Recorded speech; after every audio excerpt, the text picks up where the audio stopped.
We are joined by Stephen Pratt and BG Srinivas. Gentlemen, good to have you back. Thank you for joining us. BG, let me start with you because there is good news and the BFSI vertical has managed to exhibit a strong sequential growth. So what was the secret sauce there? What has worked for you? Because your CEO just told me the environment is not all that conducive when you're growing. See, the sector as such compared to sometime this last year, we have seen a fair degree of stability across banking, capital markets, and insurance. We have also seen activities where we have been able to capitalize on. Cost optimization is one of the biggest initiatives within the entire sector, and we have been favorably capturing that part of the business.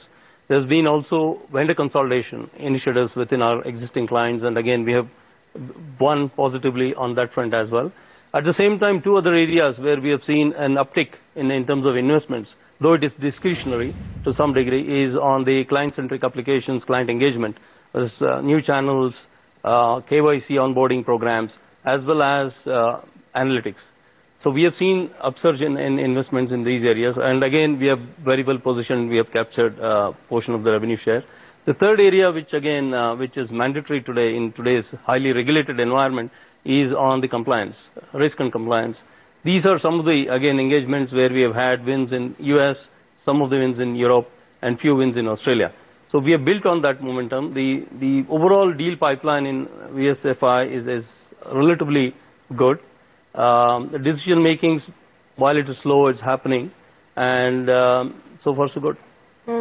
Stephen, I'm going to come to you now. How is the consulting business panning out, and does focus now back to bread and butter mean de-emphasis on consulting and platforms? Yeah, no, well, I think consulting has become part of our bread and butter, right? and so I think doing that well, I think this quarter was a very good beginning. In consulting and systems integration, the key to successful business is to add increasing value to your clients, business value to your clients. And our people are very excited about what we're doing for our clients. For instance, this quarter we were able to help one of the major retail brands have a significant increase in their profits by doing inventory allocation in a more intelligent way and had a real breakthrough. We're doing exciting things to help clients in pipeline management, predictive pipeline management for oil fields. And so once we add value to our clients in an increasing way, which we've been doing and I think are accelerating in that area, that the business will follow. And our people are very excited about this. I mean, what really gets us jazzed up is to do great work for our clients. But what about the quarters ahead? Is the pipeline looking strong?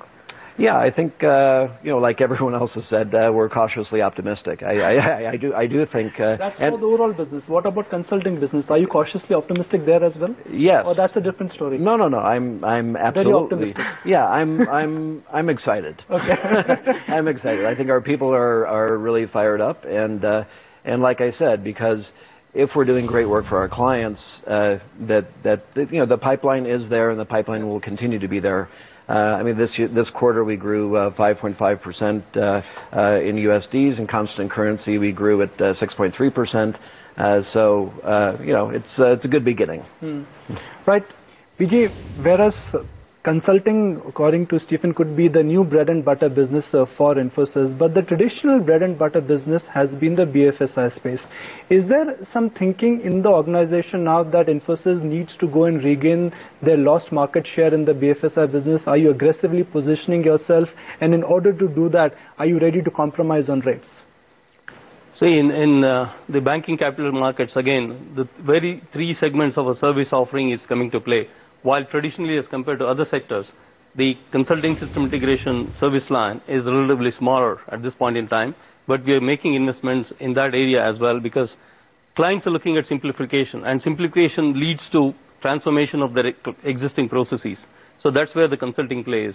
Interestingly, in the last 3 months, we have had 5 distinctive wins in the platform space. This is a new emerging area where clients are looking at, why should I invest in fixed costs? I get a clear degree of benefits, both in terms of cost and flexibility, if I subscribe to services, which is offered on demand. So these are the two areas where we will continue to focus in terms of strengthening and positioning ourselves well. agree in the traditional business IT transformation space where it is extremely high degree of competitiveness. You need to keep the cost low. What we are doing is we are working on improving our effort productivity. We are able to deliver the same with less effort. We can be more competitive. It's not necessarily always about pricing, but it's about the total cost of ownership.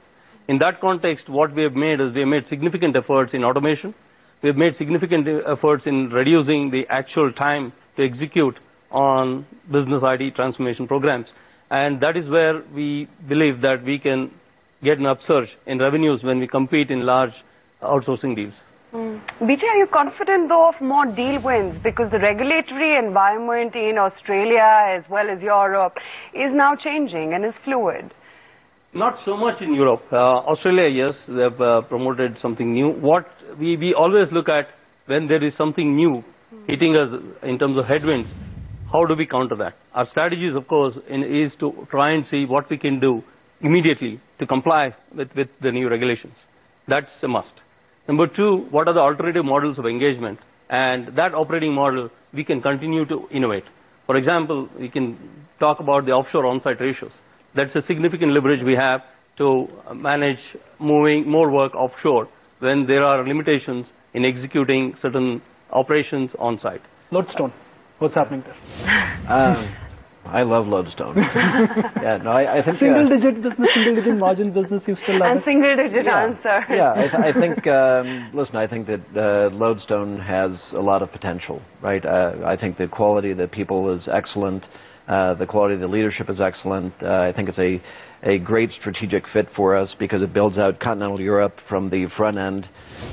The way to measure the profitability of Lodestone is with all of the business that comes from Infosys, and so I think we have work to do. We have work to do in Lodestone. We have work to do in all the other parts of the business, but we're working very hard and we're optimistic. You're sounding more excited about Lodestone ever since Bala started heading that initiative. No, I've been excited about Lodestone. I mean, I think we're because that's why we did the deal, right? I mean, it's. I think what Ronnie has built and his team have built has been a really excellent company. There are some things that we need to continue to work on, and I'm working very closely with them. But I think it's a good strategic move for Infosys because it builds out continental Europe in the front-end consulting, and the expectation is the front-end consulting will also drive technology work, transformation technology work on the Infosys side. And so I think it's a good move. PJ, when it comes to Europe, what are the key challenges right now? Because economically, that entire region seems to be in a flux. I agree with you. As far as the macroeconomic situation is concerned, definitely yes, it's continuing to be very slow. Whether it's UK, Germany, France, we are seeing overall a significant challenge in terms of macroeconomics. However, if you take our client situation, while they are also impacted by what's happening in the region, but most of them have looked at alternative options. Most of the large manufacturing base in continental Europe is expanding in emerging markets. They're looking at growth in China, Brazil, and India, and other emerging markets. So there is a resurgence of investments which is happening outside Europe. Since we are a global player, we are supporting our clients who are European clients in their global operations. So in spite of what's happening in the macro environment, we are able to gain traction. Our pipeline in Europe is relatively good. And we have had, for example, 12 new account openings in Europe in the last quarter. So we are definitely taking advantage of the service lines, our global presence, to support them on their initiatives. Again, even in Europe, there are cost optimization initiatives, the transformation initiatives, and even in the continent, for example, one of the platform wins we had in financial services was in Europe. So they're looking at newer operating models because traditional means of saving costs is not working out. It's more or less optimized. They're looking at newer operating models. Right. Vijay, final take on Europe, because it has managed to grow. I completely agree with you. But for the quarter gone by, the growth has been subpar. Was that a one-off because of some cross-currency hit? There were two reasons. One was, of course, the cross-currency movement. The other one was we had successful closure of 3 large transformation programs, which came to an end. So it's a quarterly stuff. I wouldn't say it's a secular trend. Two new gentlemen join us on the show right now. I've got with us Ashok Vamuri as well as Gautam Thakkar to chat about Infi. But I just want to quickly see what the stock as well is up to, because it's latching onto its great gains ever since the management came out with its earnings. Ashok, I'm going to start off with you. The U.S. recovery has been good ever since the last quarter. Do you think clients are spending more now, or do you think the U.S. immigration bill is too much of an overhang right now? Well, I'd say that if you look at our performance in the U.S., it's up by about 4.9% quarter on quarter. It's clearly a reflection of where the U.S. economy is. But I think it will be too early to call the fact that that confidence is back or demand is back in as large a quantum as we would like it to be. Clearly, there is improvement in consumer confidence. And if you look at the CEO confidence index, that's up. There's cash. Corporations have cash. And that has to necessarily get translated now into demand. So if you look at the macroeconomic indicators, or if you look at the companies, inventories are down, for example, auto sales are up, but that has fully not yet translated into a demand which can actually then convert it into technology spend. I would not categorize something like an immigration reform as being an overhang on spend. I think that is something that is predominantly something to do with undocumented workers. It's more a function of the 11 million people who are in the country who need to find a permanency to the solution. I think the rest of the factors with regard to other skilled workers, etc., is not yet necessarily found the attention of corporations. So are your U.S. clients currently confused, or are they not eager to spend? Well, I think they're still waiting it out. They are beginning to loosen their purses. It has not yet gotten to a discretionary spend area, which is a big focus area for us. But when it does happen, and I don't see that not being too far away, if we continue to perform in the same reasonable fashion that we have, for that to get translated with the investments that we have made in products and platforms in the consulting and system integration space. But I would categorize that as a little too early to call. So how many deals have you seen in the first quarter, and what's the pipeline looking like? So 7 large deals. A significant number of them are from the U.S., but it's fortunately for us, it's well distributed across all the geographies. It's spread across all the verticals as well. So that gives a sense of comfort that it's not concentrated in a particular sector.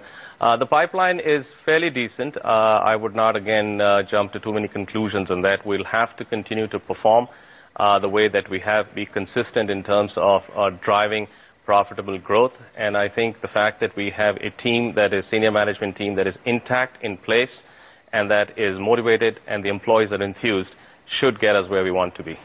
Are you excited that the BPO business, which is a separate subsidiary, is growing irrespective of what is happening to the core business? The run rate of the BPO business is actually double that of the big business. I think we've done reasonably well. I think if I look at last quarter this year and this quarter, first quarter of this year, we've grown by about 14.5%. I think there is positive momentum. We had some good wins in the first quarter, which would determine how the rest of the year typically goes. I think I heard BG talk about some of the platform deals, which was very much an integrated deal, so we are seeing a lot of that in the market as well. I think the focus is clearly shifting on to large deals. A lot of them are integrated along with technologies, consulting, as well as BPO. So I think there is reason to be optimistic. Ashok, I'm going to come back to the immigration bill. By when do you expect complete clarity on the bill? And more importantly, are clients now worried about the outplacement clause as well? Yeah, so this is comprehensive immigration reform that the United States has been trying to do for a very, very long time. I think they have probably gotten the furthest they ever have. It's passed the Senate. It's going to be discussed in the House. Clearly, the early indicators are that it will meet some resistance and will be forced through changes. It will then go to the committee, and that's where it will probably get ironed out in its entirety.